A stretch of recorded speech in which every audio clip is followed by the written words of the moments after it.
This is Share the Vision, presented by the Resource Center, a discussion of the programs and services of the Resource Center and about issues related to individuals with disabilities. Today, the upcoming Step Up for Autism Walk. We have a variety of people who will be introduced to you over the next half hour, but we start with Steve Watterson, Community Relations Director at the Resource Center. Steve, good morning. Hi, Dennis. How are you? Fine, and thank you for welcoming me back to Dunham Avenue for this week's edition of Share the Vision. Nice to be back in the building.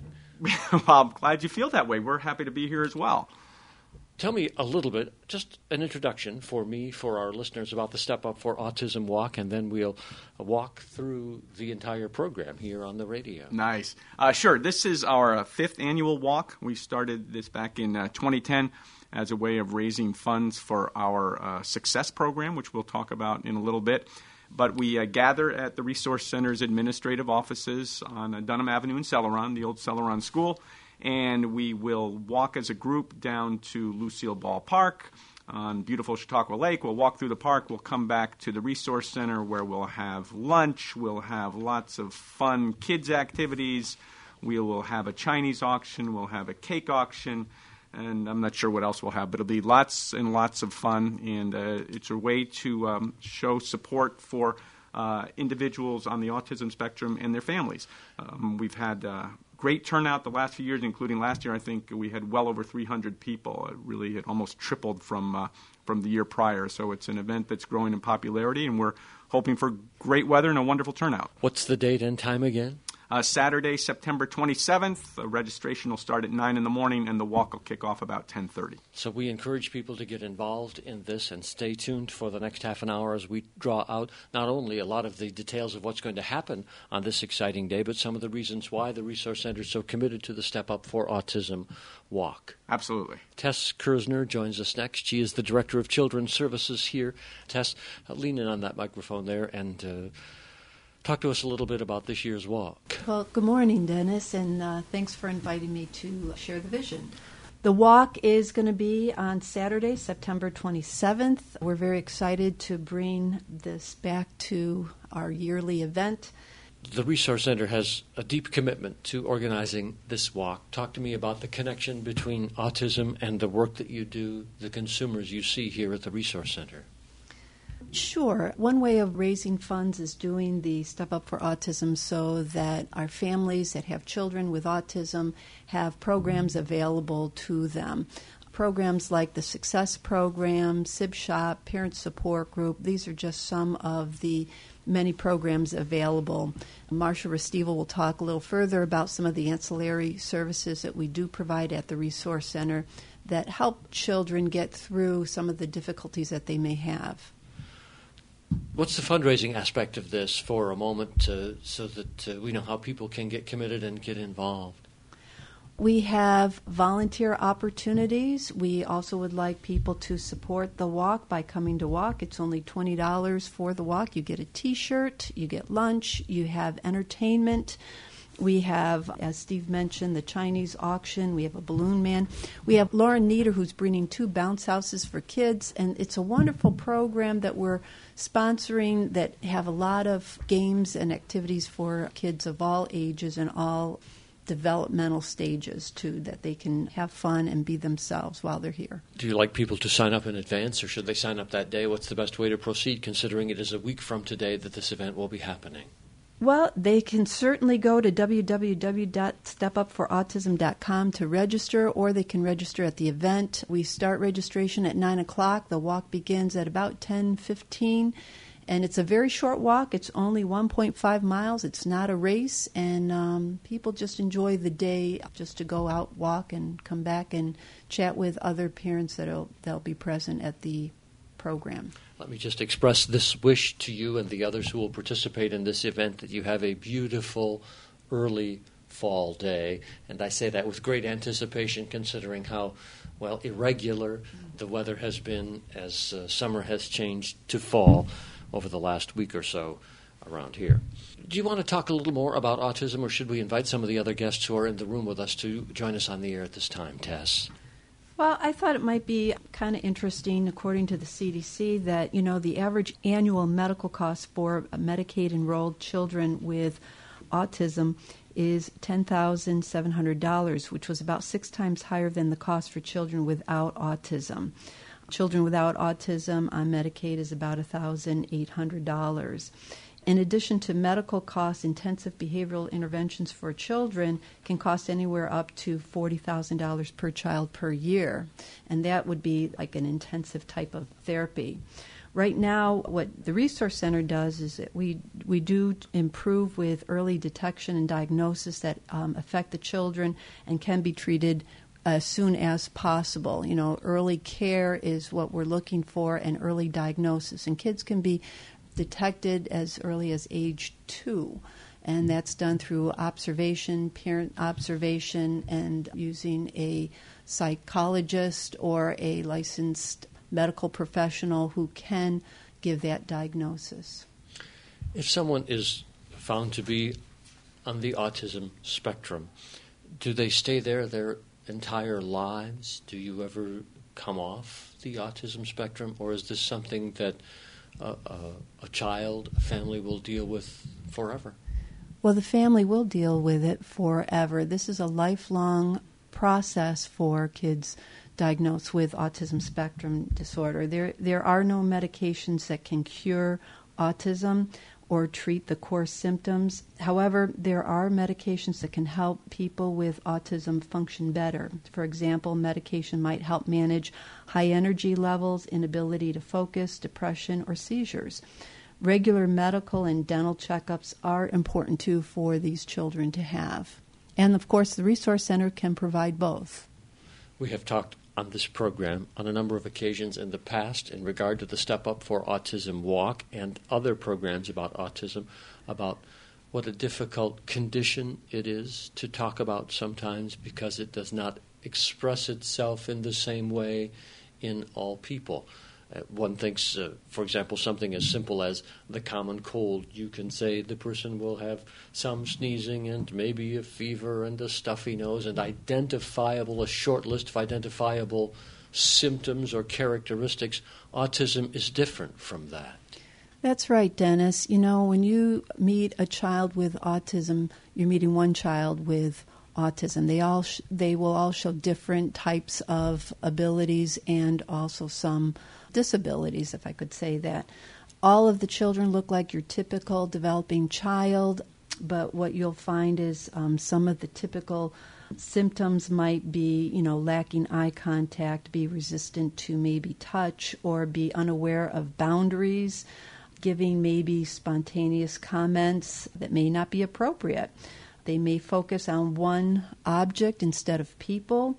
They may have difficulty transitioning from one activity to another. Another big issue, I think, with younger children is the fact that they are a danger for themselves, where they will run or escape from their parents' safety, and they just have no boundaries.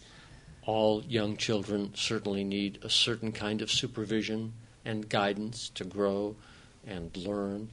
That kind of the kind of supervision and guidance necessary for a child that is on the autism spectrum is different, perhaps more intense, more layers, more challenging, perhaps. Absolutely. And I think, too, utilizing some of our behavioral services can help with behavior and communication approaches that will provide structure, direction, and organization for the child with autism.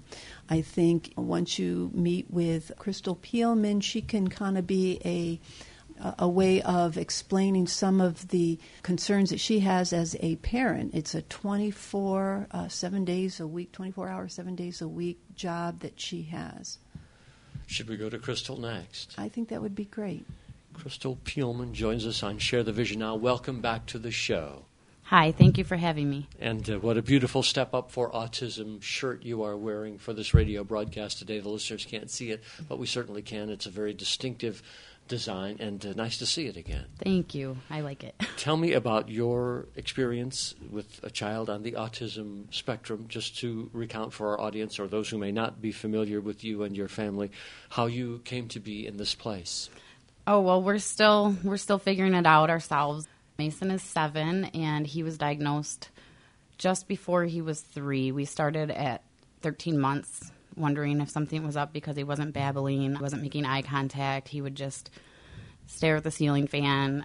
Our doctor actually told us to wait a year, and then we went and talked to people at early intervention anyways, and he started services after that.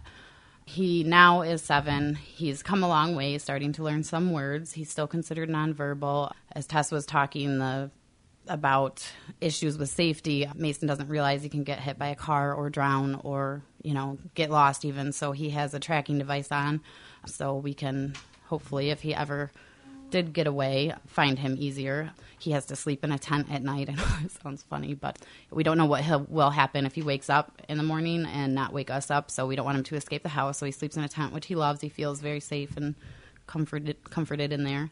It's just really is a 24-hour day job. And what is he doing now in terms of where a child would be in normal development? Is he going to school, doing the kinds of things that the rest of the children in that age range would do? Yes, this year Mason actually moved up to 2nd grade, which was exciting. He's got a new teacher, a new class for the first time in a couple of years, so that transition has been a little difficult. But we try to keep things as normal, I guess, as possible. He goes to school every day. He has a little different busing route, and he has an aide, so he doesn't run away or get lost. But he's a happy 7-year-old kid. He just doesn't talk that much, and you got to watch him a little closer. He keeps us busy. But can you talk a little bit too about maybe some of his talents, because he's got a very, very special talent? Yes, Mason is an artist, I would say. He can draw. He looks at things that he likes, Angry Birds and street signs, for instance, and he will just sit down and get a marker and a notepad and draw for hours, and they're better than I could do. And he also is starting to play the piano. He can play all the themes to the production companies, which is, he likes them for some reason. He tends to find different things every few months that he focuses on, and right now it's the production companies. So he hears by the piano by ear, hears each instrument, picks them up and puts yeah, them on a piano. Honestly, we walked in at open house and there was a piano, and we had no idea, and he walked over and started doing the 20th production theme, and we were very surprised. So I think we need to get a piano. Well, and what you say is often characteristic of young people or adults on the autism spectrum, in that they show remarkable strength and creativity in a particular area, and yet in other areas they may be behind or appear to be less communicative, less developed than some other people are. Yes, that's very true, and we just try to focus on what he loves and what he's good at, and the rest will all fall into place.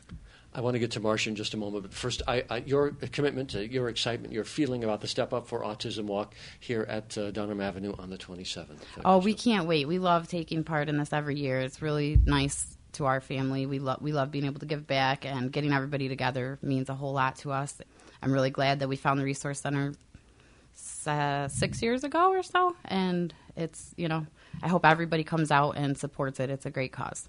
Crystal, thank you for coming on the show once again. If there's anything else you want to add at the end, we'll give you an opportunity to do that. But I want to get Marcia Restivo on the air here next. Marcia, welcome back to Share the Vision yourself. Hi, Dennis. How are you? Well, fine, thank you, and happy to have the opportunity to speak to you.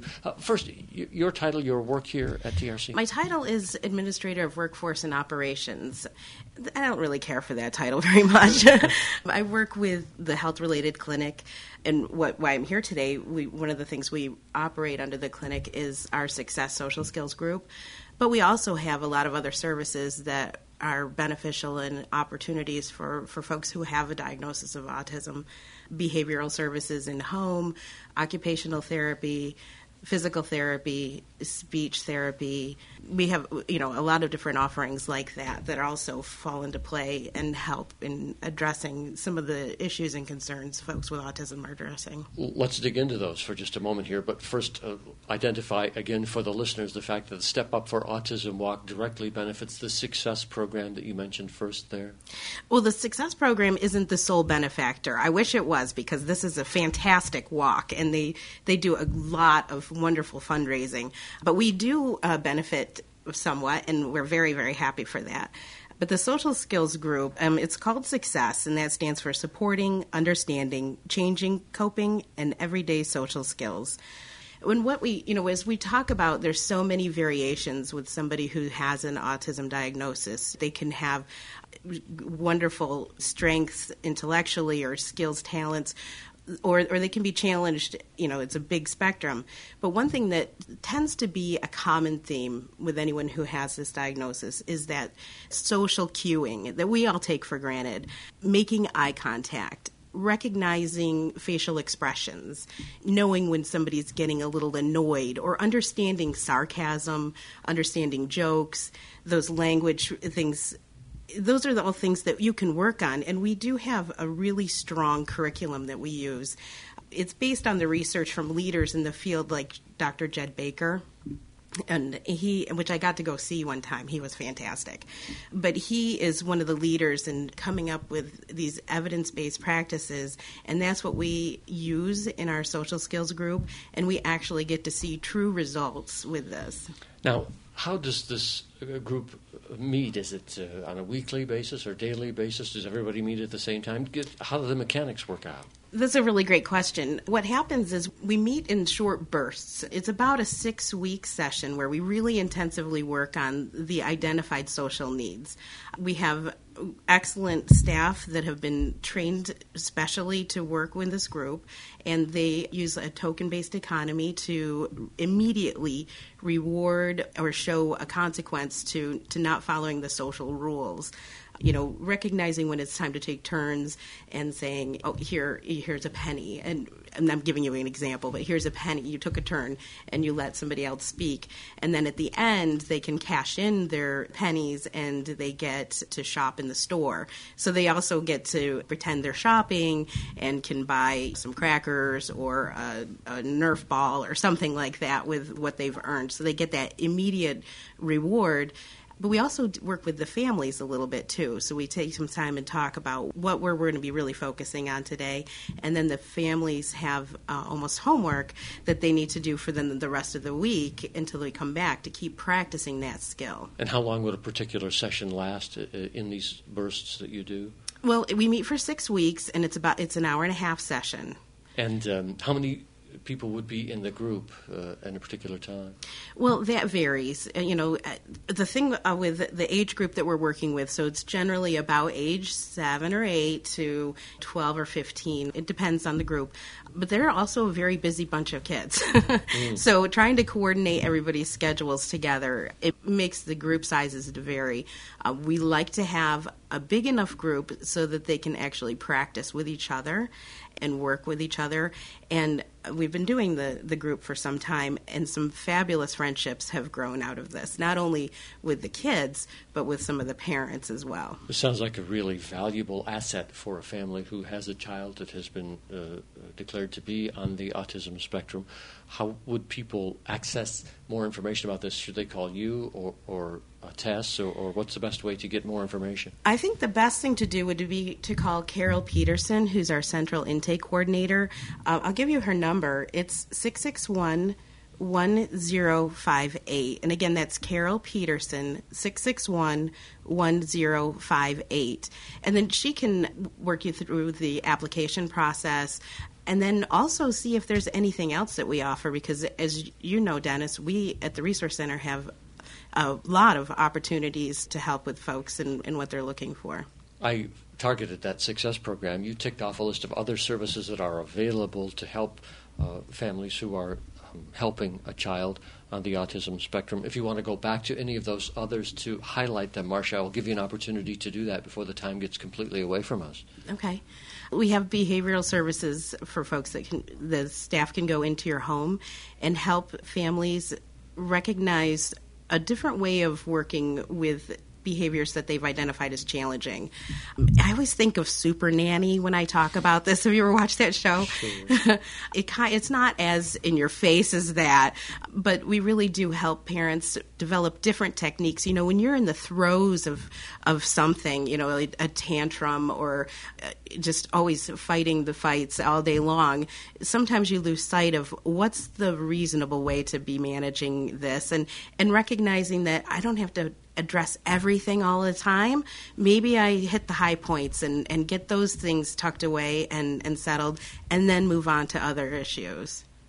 And I hope that the listener comes to an understanding, as I have through these minutes again, that here through the Resource Center there's a wide variety of support services available to help people come to an understanding of autism, the right ways to proceed, to take advantage of those services, to stabilize their family situation, to gain knowledge, insight, and wisdom as to how to proceed for determining the best course of development for their child.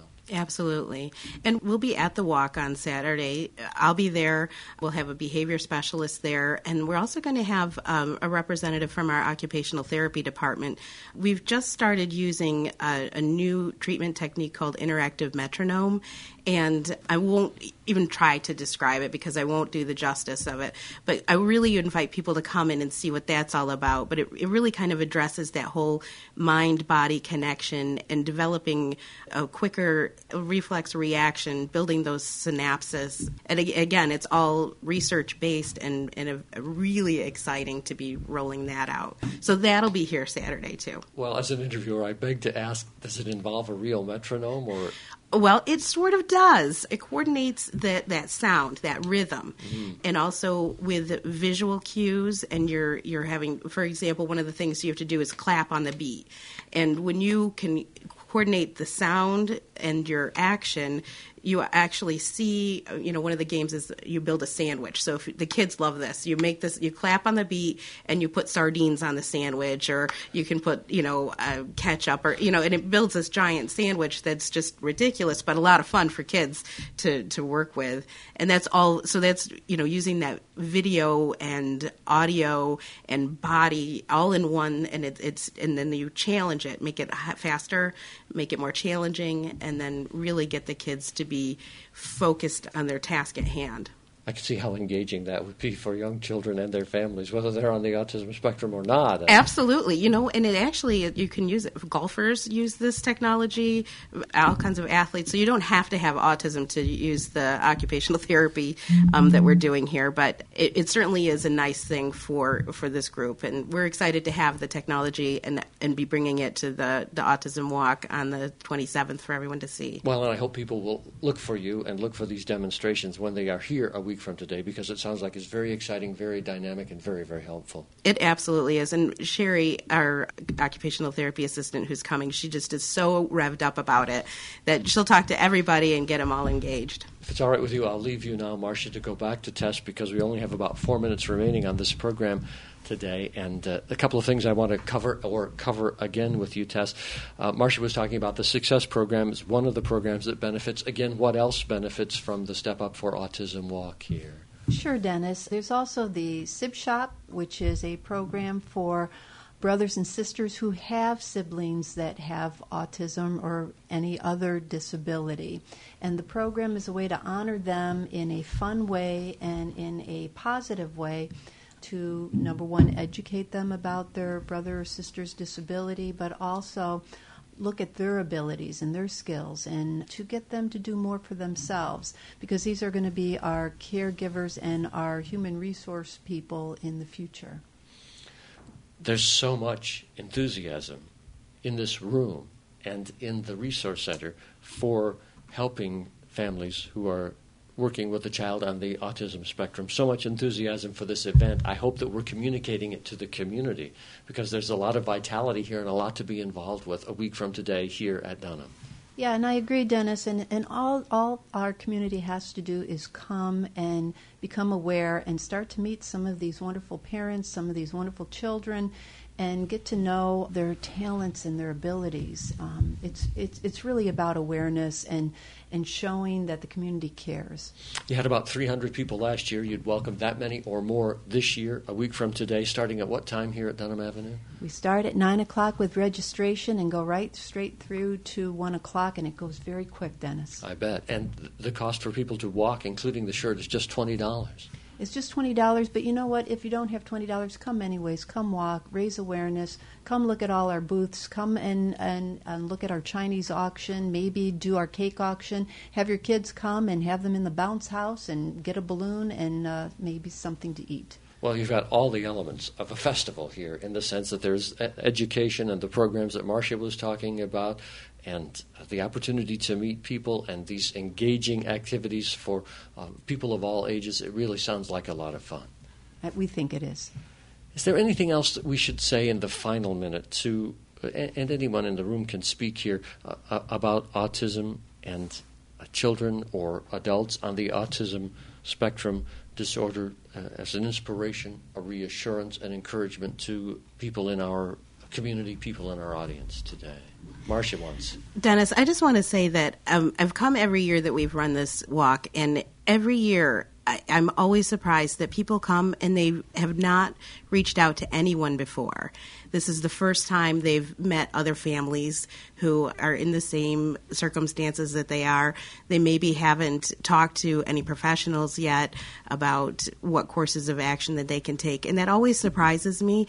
But that's exactly what this walk is all about, is to get the families together and have them have this chance to really discuss what their issues and challenges, concerns, and victories and successes are, so that they know they're not alone.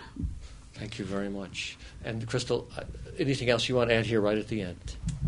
I just hope that everybody can come, and especially if you have a kiddo on the spectrum, it's really nice to see everybody embracing that, not looking at you like you're funny. It's nice to feel part of it, and if you don't, come learn about it, and it's going to be a great time. Steve Watterson, we come back to you as the Community Relations Director to conclude today's edition of Share the Vision. And thank you for the opportunity to once again tell the public about all that you have happening here regarding autism at the Resource Center and about this event a week from today. Oh, yes. Step Up for Autism is a great event. We're just we knock on wood that we have some nice weather that day, because that'll certainly tend to want to make more people come out. But it'll go on rain or shine.